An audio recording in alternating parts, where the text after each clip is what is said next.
10 minutes, une parole de foi. 10 minutes pour parler à ta foi.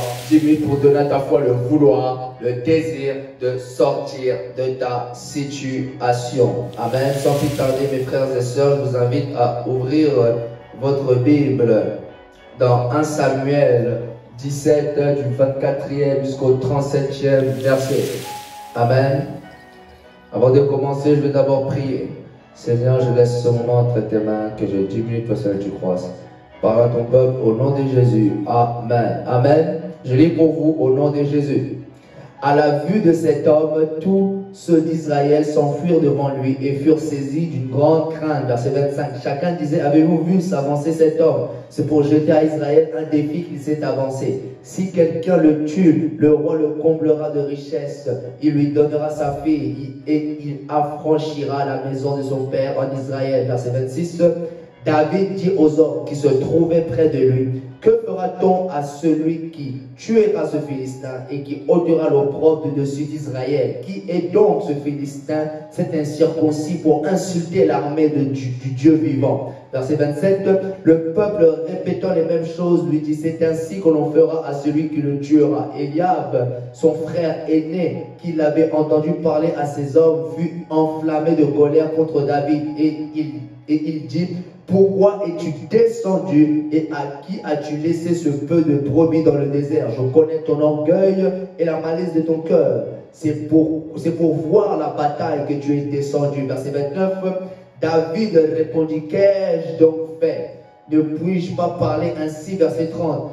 Et il se détourna de lui pour s'adresser à un autre et il fit les mêmes questions. Le peuple lui répondit comme la première fois. Lorsqu'on eut entendu les paroles prononcées par David, on le répéta devant Saoul qui le fit chercher.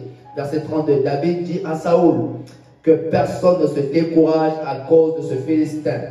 Ton serviteur ira se battre avec lui. Verset 33, Saoul dit à David, tu ne peux pas aller te battre avec ce Philistin, car tu es un enfant, il est un homme de guerre dès sa jeunesse.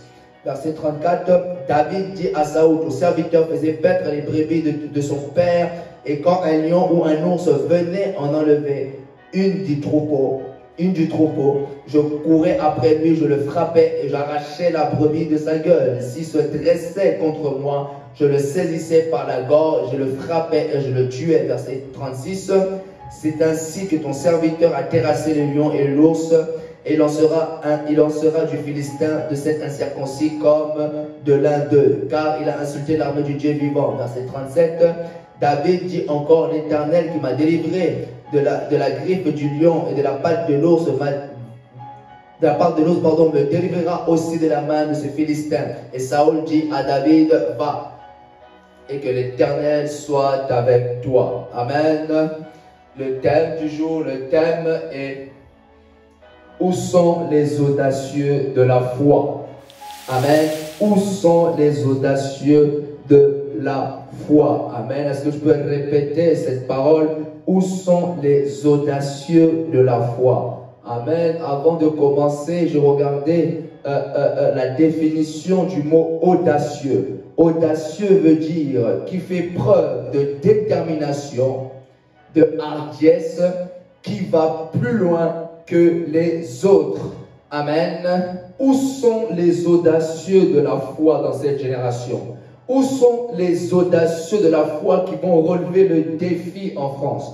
Où sont les audacieux de la foi qui vont relever le défi dans ce pays? Où sont les audacieux de la foi? Amen. David était un audacieux de la foi. Pendant que Israël reculait pendant 40 jours et 40 nuits devant Goliath, la Bible nous dit que Goliath sortait matin et soir. Pendant 40 jours, il insultait le peuple d'Israël. Pendant 40 jours, le peuple d'Israël était maintenu dans la captivité. Ils avaient peur. Personne n'osait sortir à la vue de Goliath. Personne répondait au défi de Goliath. Vous savez, lorsque vous lisez l'histoire de Goliath et David, Goliath avait lancé un défi au peuple d'Israël. Goliath cherchait un homme avec qui il pourra combattre. Goliath cherchait un homme avec qui il pourra affronter. Mais parmi l'armée d'Israël, vous savez, à cette époque-là, c'était le roi Saoul. Même le roi Saoul avait peur, lui qui était une autorité. Il avait peur d'affronter Goliath. Mais il y a eu un David qui est un audacieux de la foi. Moi je crois au David, ce sont eux les audacieux de la foi. La génération de David, ce sont eux qui vont relever le défi. La génération de David, ce sont eux qui vont relever le défi dans ce pays. Dieu est avec toi. De quoi as-tu peur? Le peuple d'Israël avait oublié leur identité. Le peuple d'Israël avait oublié qui était avec eux. Ils avaient oublié que celui qui est avec eux est le chef de l'armée d'Israël. Lorsque tu as conscience de ton identité, tu agiras. La Bible dit, mais ceux du peuple qui connaîtront leur Dieu agiront avec fermeté. Daniel 11, 32. Mais ceux du peuple qui connaîtront leur Dieu agiront avec fermeté. Celui qui connaît son Dieu agira avec fermeté. Celui qui connaît son Dieu agira avec audace. Celui qui connaît son Dieu agira avec hardiesse, qui agira avec détermination. Où sont les audacieux de la foi qui descendront sur le terrain? L'église doit descendre sur le terrain. L'église doit descendre sur le terrain, dans les rues. Il doit relever les défis des malades. Jésus-Christ nous a donné ce défi. Allez-y, imposez les mains aux malades et les malades seront guéris. Nous devons relever ce défi en imposant les mains. Le Saint-Esprit est avec nous. Où sont les audacieux de la foi? Où sont les audacieux de la foi? Pendant que le peuple d'Israël recule, il y a un David qui avance. Pendant que le peuple d'Israël recule, il y a un homme qui décide d'avancer. Et lorsqu'il est venu sur le champ de bataille, il a dit, qui est cet incirconcis pour affronter, pour insulter le peuple d'Israël? Je n'accepte pas ce que vous acceptez. Je refuse d'être dans la captivité comme vous. J'agis, moi je vais agir. Je ne laisserai pas la situation de mon pays ainsi. Je ne laisserai pas la situation de mon pays reculer. Imaginez-vous si David n'était pas intervenu dans ce combat. Imaginez-vous si David n'aurait pas eu l'audace. Le peuple d'Israël allait reculer tantôt pendant 50 jours, pendant 60 jours, pendant tantôt même une année. Si David n'était pas venu, si David n'avait pas eu l'audace, le peuple d'Israël allait continuer à reculer. Le peuple d'Israël allait rester dans la peur. Dieu est avec toi. Où sont les audacieux de la foi dans ce pays? La Bible dit, tout est possible à celui qui croit. Ce qui vous fait peur ne me fait pas peur. Au contraire, j'aime ça. Ce qui vous fait peur, au contraire, moi j'aime affronter ce qui fait peur au monde. Amen. Goliath faisait peur au monde, ne faisait pas peur à David. Ce qui vous fait peur, au contraire, moi j'aime ce qui fait peur aux autres. Moi je vais affronter. Si vous redoutez Goliath, moi je vais affronter Goliath. J'aime ce qui fait paniquer le monde, moi je vais affronter.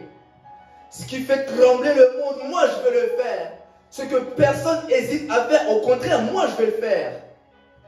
Parce que je connais celui qui est avec moi. Je connais que celui qui est en moi. Je connais la présence de Dieu qui est en moi. David a dit, le Dieu qui m'a délivré de la griffe du lion, de la patte de l'ours, me délivrera aussi de ce Philistin. Je connais, David est en train de dire, je connais le Dieu secret, je connais le Dieu de mon secret, le Dieu de mes combats secrets. Je suis passé par un processus, par une formation. Je suis passé par des situations différentes. Et aujourd'hui, je n'ai pas peur d'affronter Goliath. Quel est ce Goliath que tu hésites à affronter?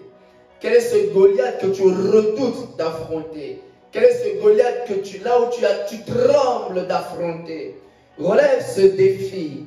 Relève ce défi. Relève ce défi. La Bible nous dit que c'est Dieu qui produit en nous le vouloir et le faire. Vous savez, lorsque vous lisez la Bible, ce n'est pas Dieu. Vous savez, on voit dans aucun passage où Dieu dit à David, descends, vas-y combattre Goliath. On ne voit pas, lisez. Mais David a eu la conviction que Dieu était avec lui, qu'il est capable de le faire. Je vais dire à quelqu'un, tu es capable de relever ce défi dans ce pays. Tu es capable de relever ce défi. Où sont les audacieux de la foi? Tu es capable de relever ce défi. Tu es capable. Dieu est avec toi. Que personne t'empêche d'agir. Que personne te dit que tu n'es pas capable. Eliab, lorsqu'il a vu l'audace de David, lorsqu'il a vu la foi de David, Eliab a dit, je connais ton orgueil, je connais la malice de ton cœur, c'est pour venir voir la bataille. On te traitera d'orgueilleux. Ceux qui sont les audacieux de la foi, on les traitera d'orgueilleux, on les dira qu'il est trop orgueilleux, il aime trop les grandes choses. Non, je connais la dimension de mon Dieu. Les audacieux de la foi, on vous dira, on vous traitera d'orgueilleux. Peu importe comment le monde va vous traiter. Ne regardez pas, la Bible dit que David s'est détourné de Eliab. Détournez-vous des personnes qui diront que c'est trop grand pour vous. Tu ne peux pas. Saoul a dit que tu es encore un enfant. Non, je ne suis pas un enfant. Ne prononce pas ce langage. Ne dis pas que tu es un enfant. Tu es un vaillant héros et relève ce défi dans ce pays. Amen. C'était 10 minutes une parole de foi. 10 minutes pour parler ta foi. 10 minutes pour booster ta foi. 10 minutes pour ranimer ta foi. 10 minutes pour donner à ta foi le vouloir, le désir de sortir de ta situation. Amen. Vous étiez avec Shadrach et Ngoso, serviteurs de Jésus-Christ. Soyez bénis au nom de Jésus. Amen.